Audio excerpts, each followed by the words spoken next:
하나님의 말씀은 로마서 5장 5절 말씀입니다. 다 같이 한 목소리로 읽겠습니다. 시작. 소망이 우리를 부끄럽게 하지 아니함은 우리에게 주신 성령으로 말미암아 하나님의 사랑이 우리 마음에 부은 바 됨이니. 아멘. 하나님, 오늘도 주의 이름으로 모여 주님의 음성, 주님의 말씀 앞에 서게 하시니 감사합니다. 성령님 함께하여 주시고 성령께서 해석하여 주시고 우리 마음 가운데에서 그것을 알아들을 수 있는 그런 지혜를 주시며, 또한 주님의 말씀이 실상이 되게 하셔서 그 하나님을 만나는 시간 되게 하여 주옵소서. 오 주님, 말씀을 전하는 종을 붙들어 주시고 주의 성령으로 큰 확신 가운데 능력으로 말씀을 전하게 하옵소서. 예수님의 이름으로 기도합니다. 아멘. 하나님께서 이 세상을 창조하실 때는요, 모든 것이 좋았습니다. 참 좋았어요. 참 좋았죠. 하나님께서는 참 좋은 환경을 만드시고 그 속에 사람을 두셨어요. 그리고 하나님의 놀라운 사랑을 베풀어 주셨죠. 하나님의 형상으로 창조된 그 사람은 하나님의 사랑을 받아서 그 사랑으로 다른 모든 피조물들을 다스리는 그런 존재였습니다. 하나님의 사랑이 사람을 통해서 이 땅에 충만하게 흘러가는 것, 그것이 하나님께서 설계하신 세상의 모습이었습니다. 근데 하나님에게 그 사랑이 사람을 통해서 모든 만물을 충만케 하는 그 아름다운 구조가 유지되기 위해서는 한 가지 조건이 있었어요. 사람이 자기 위치를 지키는 것입니다. 사람은 이 땅에서 신의 형상이었지만 신은 아니었습니다. 그는 창조자이신 하나님을 예배하는 그런 피조물이었죠. 사람의 영광은 하나님을 경외하고 하나님을 예배함으로써만 유지되는 것입니다. 그래서 하나님은 그것을 위해서 한 가지 계명을 주셨죠. 동산에 있는 모든 나무의 실과를 먹어도 되는데 동산 중앙에 있는 선악을 알게 하는 진식의 나무만은 그 나무의 열매만은 그 맛인 거예요. 사람이 이 땅에서 모든 그런 자유와 지혜와 권세를 누리다가도 동산 중앙에 있으니까 어디서든 볼 수 있었을 거 아니에요. 그 동산 중앙에 지식의 나무를 볼 때면 위에 계신 하나님을 생각하고 자신의 분수를 지킬 수 있었습니다. 그런데요, 그 뱀이라는 녀석이, 이 뱀은 후에 하나님의 원수인 그 마귀로 밝혀지죠. 이 뱀이라는 녀석이 가만히 다가와서 사람에게 잘못된 생각을 주입합니다. 창세기 3장 1절 같이 보시겠어요? 창세기 3장 1절이요. 창세기 3장 1절 읽어볼게요. 시작. 그런데 뱀은 여호와 하나님이 지으신 들짐승 중에 가장 간교하니라. 뱀이 여자에게 물어 이르되 하나님이 참으로 너희에게 동산 모든 나무 열매를 먹지 말라 하시더냐. 뱀은 여인에게요, 하나님에 대한 그 의혹의 씨앗을 톡 하고 심어줍니다. 진짜 하나님이 너를 그렇게 대하신다고? 세상에! 그렇게 함으로써 하나님의 사랑을 의심하게 만드는 거죠. 나는 하나님이 날 사랑하시는 줄 알았는데, 뱀의 말을 들으니까 혼란스럽네. 그분에게 난 이렇게 하찮은 존재였던 거야? 이러한 생각이 사람들 안으로 들어와요. 그 결과, 그런 생각을 받아들인 결과 하나님에 대한 신뢰를 잃어버리죠. 그리고 하나님에 대한 신뢰를 잃어버리니까 스스로 살 길을 찾는 것을 선택합니다. 그러나 그 길은 죽는 길이었죠. 사람은 낙원에서 쫓겨났고 사망의 권세 아래 갇히게 되었습니다. 낙원에서 쫓겨난 사람은 매우 적대적인 환경 속에서, 매우 적대적인 세상 속에서 살아가야 했어요. 옆에 사람들을 못 믿을 존재인 거예요. 타인들은 매우 두려운 존재예요. 옆에 마을에서 낯선 사람이 나타나면 저놈이 나를 죽이고 내 재산을 빼앗지 않을까? 언제 나의 것을 빼앗고 나를 해칠지 모르는 그런 두려움 속에서 그렇게 관계를 맺어가야 했어요. 땅을 비롯한 모든 환경도 사람에게 적대적이었습니다. 막 엉겅퀴 가시를 낸다고 그랬잖아요. 땅을 비롯한 모든 환경도 사람에게 적대적이었어요. 그래서 사람은 살기 위해서 힘을 기르고 또 두뇌를 짜내서 자연을 억눌러야 했죠. 가장 원초적인 두려움은 죽음에 대한 것이었습니다. 사실 그 두려움은 더 깊은 것을 살펴보면 그 죽음 자체보다 죽음 후에 기다리고 있는 하나님이 무서운 거예요. 하나님의 심판이요. 그리고 그 결과 멸망, 영원한 멸망에 처할 것을 알기 때문에 그 마음 깊숙한 곳에서는 그것을 느끼기 때문에 죽음이 너무나 두려운 것입니다. 그런 희미한 감각, 멸망에 대한 심판에 대한 희미한 감각 때문에 죽음이 훨씬 더 두려운 거죠. 이런 상황 속에서 사람들이 살아가면서요, 사람들 안에 자연스럽게 하나님에 대한 무관심과 반항심이 자리 잡게 됩니다. 사실은 우리가 먼저 하나님을 배신한 것인데,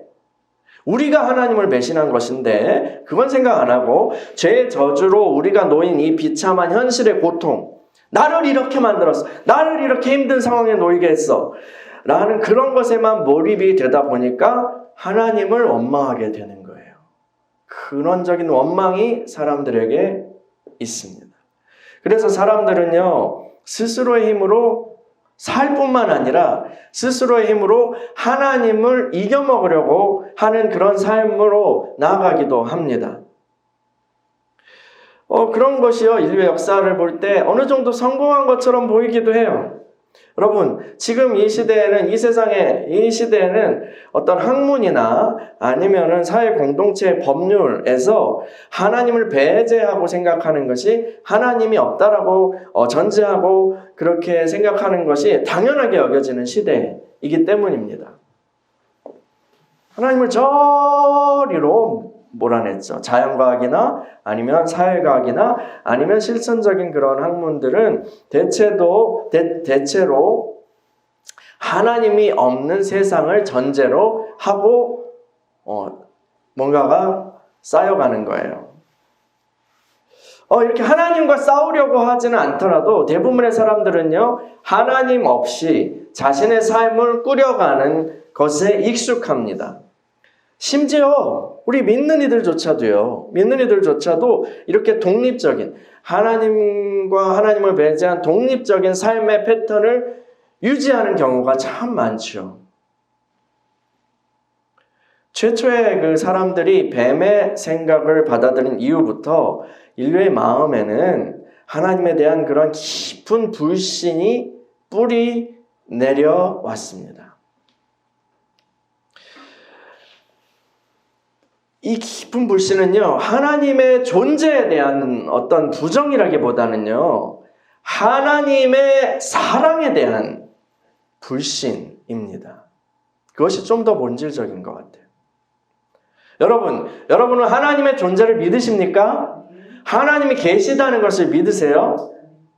그런데요, 사실 귀신들도 이것을 부인하지 않습니다. 또 이 세상에서 하나님과 막 싸우려고 하는 전투적인 무신론자들도 사실은 그 깊은 마음 속에 그를 찌르는, 그를 귀찮게 하는 그런 신에 대한 의식, 신에 대한 생각이 있기 때문에 신과 싸움을 온 일생을 바쳐서 신을 이겨먹으려고 하고 신을 부정하려고 하는 그런 싸움을 벌이는 것이라고 저는 생각해요. 신경이 쓰이니까 그렇게 하는 거죠. 여러분은 하나님의 사랑을 믿으십니까? 하나님이 여러분을 사랑하시는 것을 믿으세요? 그 사랑을 알고 신뢰하는 삶을 살고 계십니까? 우리가 이 시간 이 질문 앞에서 한번 숙고하고 우리 자신을 되돌아봤으면 좋겠어요. 좀 전에 제가 아담의 후손들은 적대적인 환경, 적대적인 세상 속에서 살아간다고 했습니다. 그런데요, 믿는 우리들도 그 세상에서 살아왔고 그 세상에서 같이 살아갑니다. 우리가 예수를 딱 믿는 순간, 예수님 딱 영접하고 세례 받는 순간 휴거돼서 낙원으로 가거나 아니면 천당으로 딱 올라간다면 얼마나 좋겠어요. 그런데 그런 일은 일어나지 않습니다. 우리는 예수를 믿고 나서도 나에게 호의적이지 않는 그 세상 속에서 살아가요. 나에게 호의적이지 않은 세상 속에서 살아왔고 예수를 믿고도 그 세상에서 또 살아가요. 살아가고 있죠.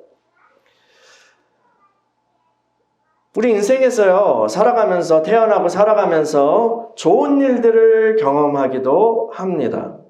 행복한 순간들도 있죠. 그럴 때 우리는 감사하죠. 감사치도 않는 사람도 있지만 대부분은 감사합니다. 그때 하나님께서 계시구나. 하나님께서 우리를 돌보아 주셨구나 라고 생각하고 하나님께 감사하죠. 그런 상황에서 우리는 하나님의 사랑을 내가 믿습니다 라고 말하기 쉽습니다. 그런데요, 삶에는요, 좋은 일만 있나요? 그렇지 않죠. 싫은 일들도 있어요. 안 좋은 일들도 있단 말이에요. 이해할 수 없는 일들이요. 우리는 실패도 경험하고 또 좌절도 경험해요. 때로는 어떤 상실도 경험하죠. 사랑하는 사람들 잃어버리기도 해요. 소중한 꿈들이 산산이 부서지기도 합니다. 아무 잘못도 안 한 것 같은데요. 나는 아무 잘못도 안 했는데 근데 정말 이유 없는 그런 악의, 타인들의 악의에 의해서 상처를 받고 사고를 당하기도 합니다. 범죄를 당하기도 하고요. 그럴 때 우리는요, 하나님의 사랑을 의심합니다. 진짜 하나님 계신 건 맞는지 혹은 나만 사랑하지 않으시는 건지 우리는 그때부터 혼란스럽게 돼요. 그러면서 분명 신은 없는 거야. 신은 죽었어. 니체가 맞았어. 그런 얘기 하셨죠 또. 외계인이 우리를 만든 거야. 그런 것이 분명해. 이런 쪽으로 우리 마음이 간다고요. 그래서 그런 상황에서는, 그런 마음 상태에서는 누군가 하나님이 당신을 사랑하신다는 것을, 하나님의 사랑을 믿으십니까? 라고 질문을 한다면 쉽게 대답하지 못할 거예요. 또요, 만약에 정말 이제 우리가 태어나서 우리의 성격과 세상을 보는 그런 관점이 형성되는 어린 시절, 그 어린 시절에 특별히 막 좋지 않은 경험들 많이 하고 또 적대적인 타인이나 적대적인 환경들을 많이 경험하였다면 성인이 돼서도 그런 경험을 통해서 이 세상과 인간과 또 하나님을 그렇게 바라볼 확률이, 그렇게 바라보게 될 확률이 매우 높습니다. 특히 부모님이나 아니면 주 양육자였던 그런 사람은 어린아이에게 굉장히 중요한 존재죠. 이 아이들에게 부모는 곧 세상이고 타자이고 또 하나님이기 때문입니다. 만약에 나쁜 인격을 가진 그런 어머니나 아버지 밑에서 자랄 경우에 아이의 존재는 만신창이가 될 것입니다.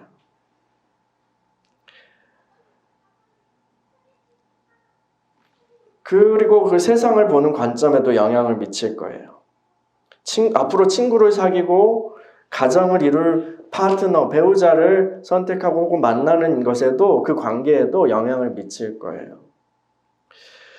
근데 부모가 나쁜 사람이 아니어도 뭐 소시오패스나 아니면 나르시스트 이런 나쁜 사람이 아니어도 어른들의 사정 때문에 아이의 마음에 큰 안개가 낄 수 있습니다. 부모는요, 엄마나 아빠는 최선을 다했지만, 자기가 가지고 있고, 그 선에서 최선을 다했지만, 근데, 어떤 사정이 있어서 또 그렇지 못한, 아이에게는 충분치 못한 부분이 있을 수 있는 거죠. 근데요, 그 부모가 아이들한테 어른들의 사정이 있으니 이해해 주렴. 그러니 너는 세상을 그렇게 보는 성격으로 형성되지 말아라. 이렇게 얘기할 수는 없는 것이죠. 그렇게 강요할 수는 없는 거죠. 아담, 최초의 그 뱀의 생각을 받아들인 그 아담, 그래서 하나님에 대한 근본적인, 하나님의 사랑에 대한 근본적인 불신을 가진 그 아담에게 물려받은 그런 마음에 우리가 또 살아오면서 태어나서 자라가면서 적대적인 세상에서 경험한 것들까지 그리고 자기 마음대로 그렇게 해석한 것까지 덕지 붙어있게 되면 우리가 세상을 바라보는 그런 렌즈에는 정말 뿌옇게 안개도 끼고 심지어 곰팡이도 끼고 버섯도 자라게 되는 거예요. 그런 렌즈를 통해서 세상을 바라보고 해석하게 될 수 있는 거예요.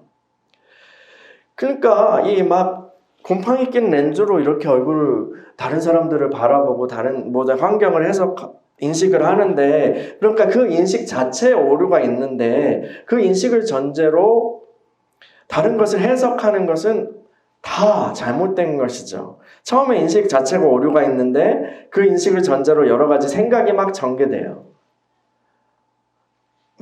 생각이 막 전개되고 그 생각을 따라서 우리의 감정이 일어납니다. 그 생각과 해석을 따라서 또 감정들이 일어나요. 대개는 부정적인 감정들이죠. 그런 부정적인 감정들은 또 하나의 경험이 돼서요, 우리가 자신과 세상을 대하는 그런 부정적인 인식체계, 그 틀을 강화하게 됩니다. 그러면 또 그것을 통해서 또 세상을 또 잘못 보게 되는 부분이 있는 거예요. 그러니까 불신의 세계를 계속 재경험하는 거예요.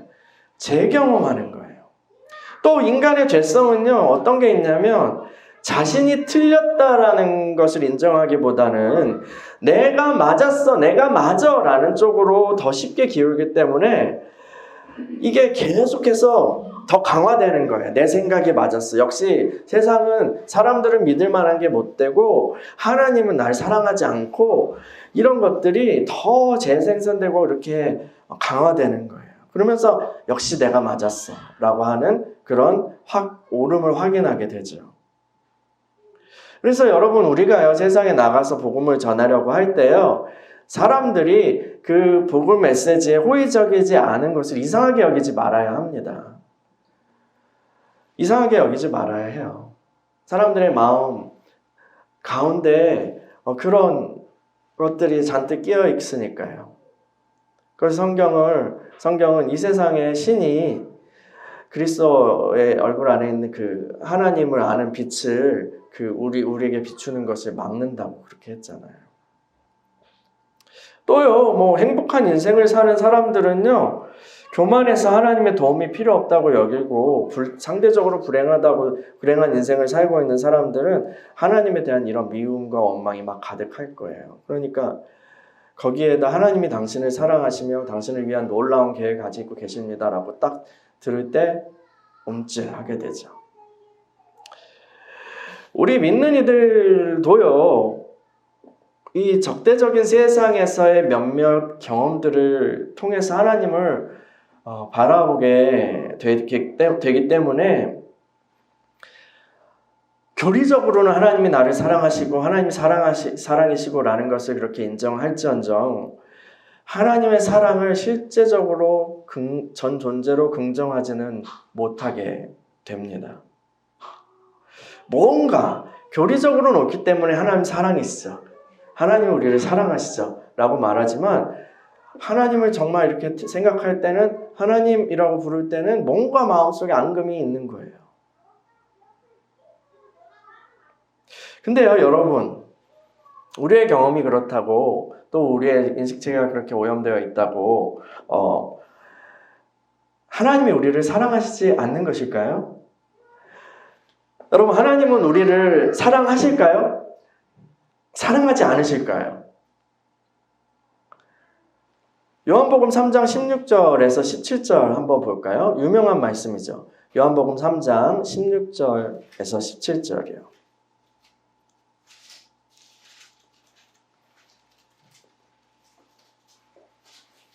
같이 읽어볼게요. 시작. 하나님이 세상을 이처럼 사랑하사 독생자를 주셨으니 이는 그를 믿는 자마다 멸망하지 않고 영생을 얻게 하려 하심이라. 하나님이 그 아들을 세상에 보내신 것은 세상을 심판하려 하심이 아니요 그로 말미암아 세상이 구원을 받게 하려 하심이라. 아멘. 이 성경은 하나님이 우리를 그러니까 이 세상을 사랑하신다고 말씀하고 있어요. 이 세상은 여기서 이 세상은요. 처음에 하나님이 창조하신 참 좋은 그런 모습의 세상이 아닙니다. 이 세상은 아담의 타락 이후의 세상이에요. 하나님을 부인하고 주님을 대적하고 어그러진 그런 세상입니다. 거기에 우리도 포함되어 있고요. 당연히 하나님은 세상을 그리고 그곳에 속한 우리를 미워하셔야 마땅한데 증오하셔야 마땅한데 성경은요. 이 복음서의 말씀은 하나님이 우리를 사랑하신다고 말하고 있습니다. 하나님이 이 세상을 사랑하셔서 독생자를 보내셨어요. 하나님이 이 땅에 오셨습니다. 여러분 우리가요 유튜버라고 한번 생각해 봅시다. 인기 유튜버예요. 유튜브에서 막 대통령 욕하고 시위도 하고 그리고 막 대통령 테러하겠다고 막 테러까지 모의하고 했다고 칩시다. 근데 어느 날 띵동 하고 벨이 울려요. 누구세요? 하니까 청와대에서 왔습니다. 이래요. 청와대에서 검은 안경 낀 사람들이 딱 왔어요. 여러분 어떤 마음이 들까요? 난 이제 죽었구나. 아이고 어디 으슥한 곳에 끌려가겠구나 하고 두려운 마음이 들 것입니다. 아까 우리 무비보셋 이야기도 했죠. 다윗이 무비보셋 딱 불렀을 때 그런 마음이었을 거라고 그랬잖아요. 우리가 하나님 앞에서도 그럴 마찬가지예요. 하나님이 이 세상에 아들을 보내셨대요. 아들을 보내셨어요. 특사 파견이죠. 그러면 아들이 오셨다고 할 때 아담의 후손들은요. 뭐야? 하나님의 아들이 왔어? 하나님이 누굴 보냈어? 하면은 우리 망했구나 하는 게 자연스럽습니다. 아담의 후손들은 그 멸망의 심판을 예상하는 것이 자연스럽습니다. 사실 주님을 예비한 그 사자, 광야에 외치는 소리였던 세례 요한도 그렇게 생각했어요. 메시아가 오시면 너희 다 죽었어. 도끼가 나무 뿌리에 놓였으니까 너희 그리스도가 오시면 도끼로 다 찢고 불로 태우실 거라는 거예요. 그런데요, 주님이 오셔서 보여주신 것은 그게 아니라는 거예요. 하나님이 그 아들을 세상에 보낸 것은 심판이 아니라 그를 통해 세상을 찾으시려는 거예요. 구원하시려는 거였어요. 은혜를 주시려는 거였어요. 하나님의 사랑으로 다시 회복시키시려는 거였어요. 이스라엘 백성들이요, 광야를 돌다가요, 하나님께 막 불평했어요. 우리를 광야에 와서 죽게 만들고, 불뱀이 나타나서 하나님 불뱀을 보내셔서 그들을 물게 하셨습니다. 그냥 두면 다 죽어요. 그냥 주면 독이 퍼져서 다 죽어요. 그래서 모세가 하나님께 기도하니까 하나님께서는 기도를 들으시죠. 놋뱀을 만들어서 나무에 매달라고 하셨어요. 그리고 그것을 본 사람은 살아날 것이라 하셨죠. 실제로 그 나무에 달린 놋뱀을 본 사람들은 불뱀의 독이 사라져서 다 치유되고 살아나게 됐어요. 그런데 요한복음에서 요한은요, 이것이 이 장대에 달린 이 놋뱀이 그리스도의 예표, 그리스도의 십자가의 예표라고 말합니다. 하나님은 자신의 독생자, 왕자, 아들을 보내셔서 도끼질을 시키신 것이 아니라 나무에 매달려서 죽게 하셨어요. 그리고 그것을 보는 자마다 다 생명을 얻고 구원을 얻게 하셨어요. 자기 아들을 보내셔서 우리를 위하여서 나무에 달려 죽게 하셨어요. 여러분, 십자가는요, 굉장히 잔인한 형벌입니다. 그 제국이 그 반란자들을, 반역자들을 처형하는 방법이었어요.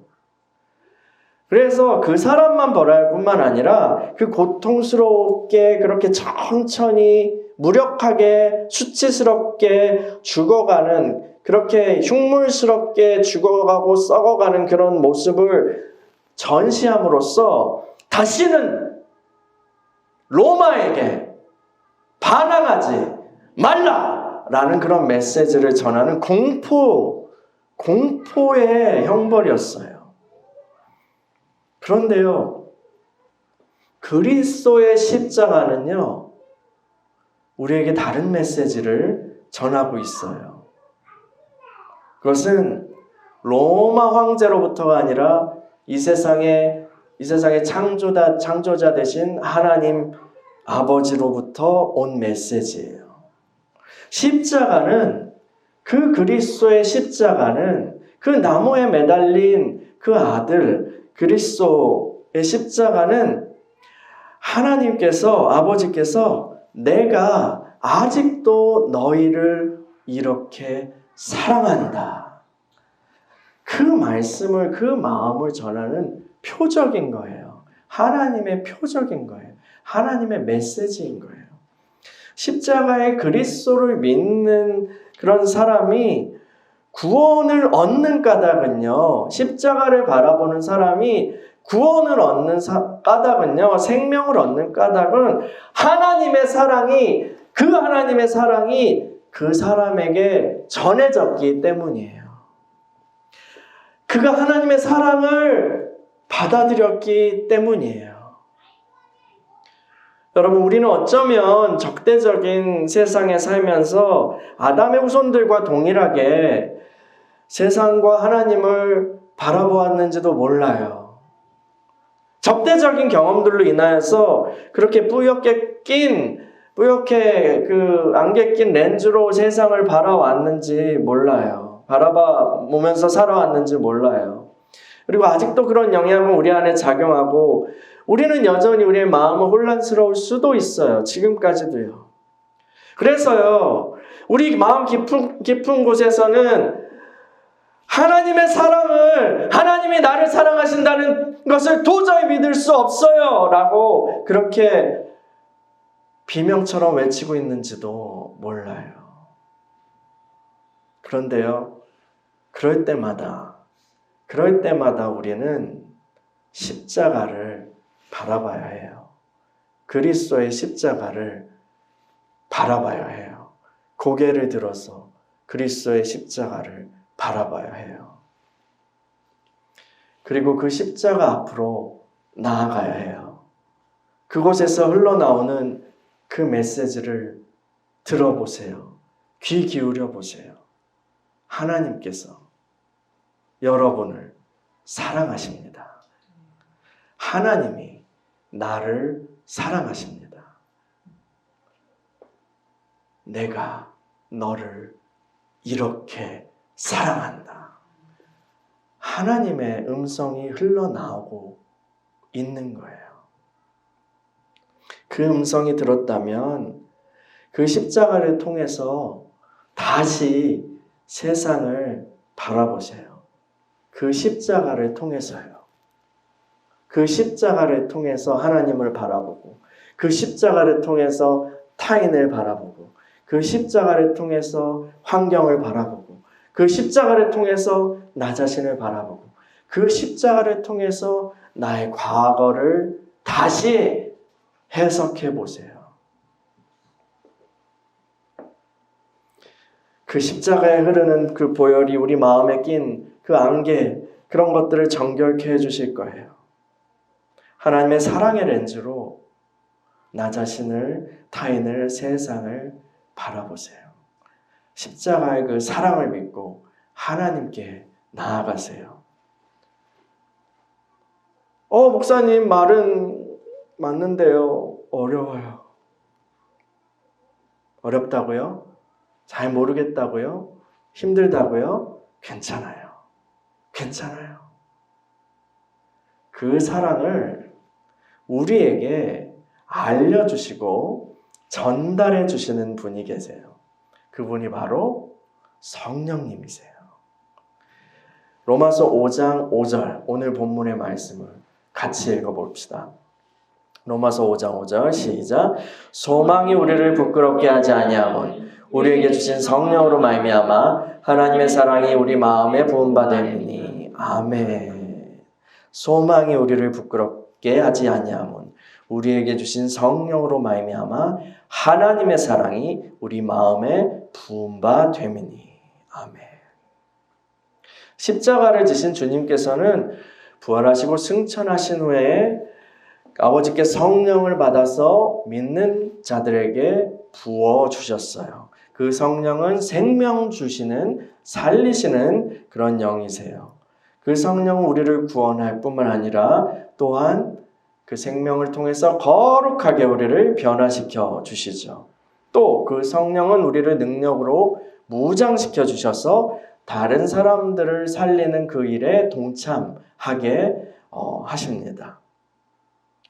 근데 또 무엇보다 중요한 사실은 그 부어주신 성령님이, 그 성령님이 주시는 이 생명이 하나님 자신, 즉 사랑이신 하나님 자신이라는 거예요.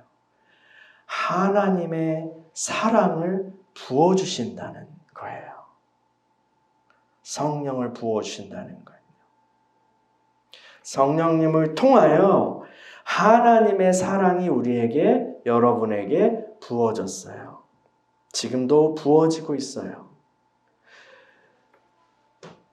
그 사랑은요, 우리가 아직 죄인 되었을 때에 그 아들을 보내셔서 십자가에 죽게 하심으로 우리에게 확실히 보여주신 그 사랑이에요. 여러분, 성령님의 은혜를, 성령님의 부어주시는 은혜를 더 충만하게 구하세요. 날마다 더 충만하게 구하세요. 성령님께 여러분을 맡기고 더 충만하게 나를 다스려 주세요 라고 간구하세요. 그럴 때 여러분은 그리스도 예수 안에 있는 하나님의 사랑을 더 잘 알아가게 될 것입니다.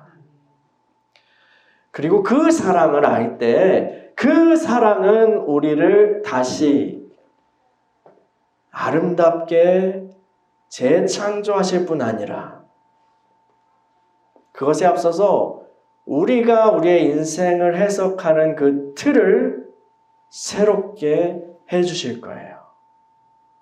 우리가 이 세상에서 받은 상처들, 이해 못할 일들, 답을 얻을 수도 있고요. 이 세상에서요. 아니면 무덤에 가기까지도 답을 모를 수도 있어요. 그러나 성령께서는 그 모든 것 가운데 우리가 견디고 소망할 힘을 주실 거예요. 하나님의 사랑을 우리에게 부어주심으로 그분을 신뢰하게 하시고 그 믿음 가운데 소망할 수 있는 그런 인내를 우리에게 주시는 거예요. 성령을 통하여서 우리 마음에 부어진 이 사랑은 어떤 것도 끊을 수 없는 사랑이에요. 이 사랑을 만날 때요. 이 사랑을 만날 때 이 세상에서의 어떤 경험도, 어떤 왜곡도 우리의 관점에 영향을 줄 수 없어요. 하나님이 우리를 사랑하신다라는 우리의 관점에 어떤 것도 영향을 줄 수 없어요. 이 세상의 적대적인 어떤 것들도 우리가 하나님의 사랑을 믿는 그 마음, 하나님이 우리를 사랑하신다는 그 사실을 부인하게 만들 수 없어요. 로마서 8장 35에서 39절 한번 봅시다. 로마서 8장 35에서 39절이요. 같이 읽어볼게요. 시작. 누가 우리를 그리스도의 사랑에서 끊으리요?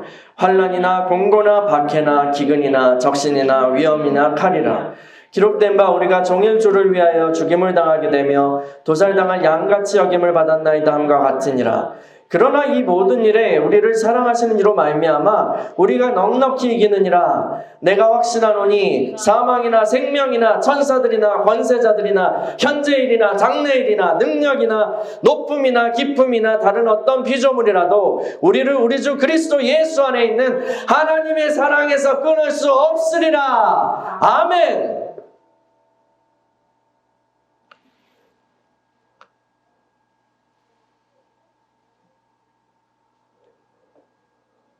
그럼 바울이 당한 일들을 보세요. 우리는 고린도 후서인가요? 거기서 바로 바울이 어떤 일들을 당했는지 알고 있어요.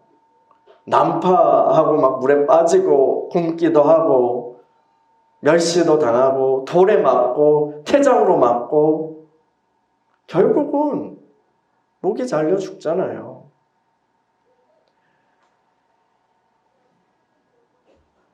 그냥 자연인의 시각으로 보면 어때요? 그 중에 한 가지만 있어도 내가 하나님을 위해서 이렇게 헌신했는데 돌이 맞았어. 우리 배가 난파됐어.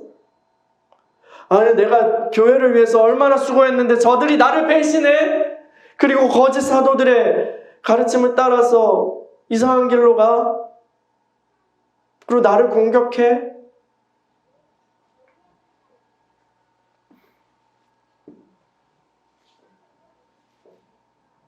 우리는 주님을 위해서 고통을 당한 것이 아닐지라도 그냥 어떤 안 좋은 일이 우리가 닥치는 것만으로도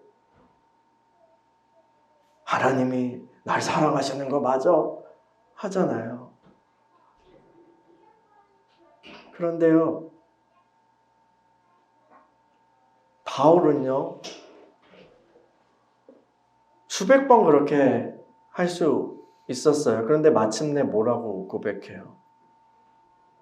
이런 것들이 아무리 나에게 닥쳐온다 해도, 심지어 여기엔 그 천사도 있어요. 천사가 나에게 시험을 준다 해도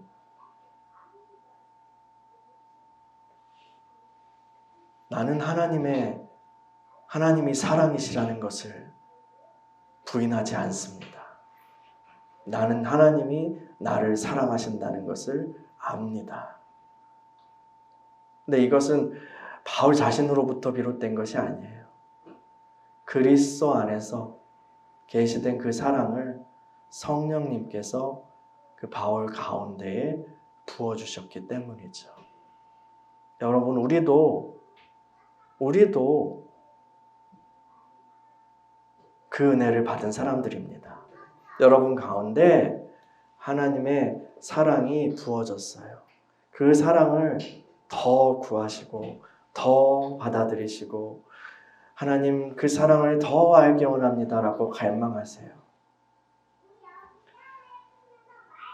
그리스도 안에 있는 그 우리를 향한 하나님 아버지의 사랑은 어떤 것도 끊을 수 없는 그런 사랑이에요. 어떤 것이 온다고 해도 대전제는 하나님이 나를 사랑하신다. 이거예요. 그리스도의 십자가, 그것을 통해서 하나님이 우리를 사랑하신다는 것을 확증하셨어요. 그 사랑을 성령님께서 우리 마음에 부어주시고 알게 하세요. 여러분, 그 사랑을 더 받아들이고 구하시고 그 사랑 안에서 살아가시기를 축원합니다.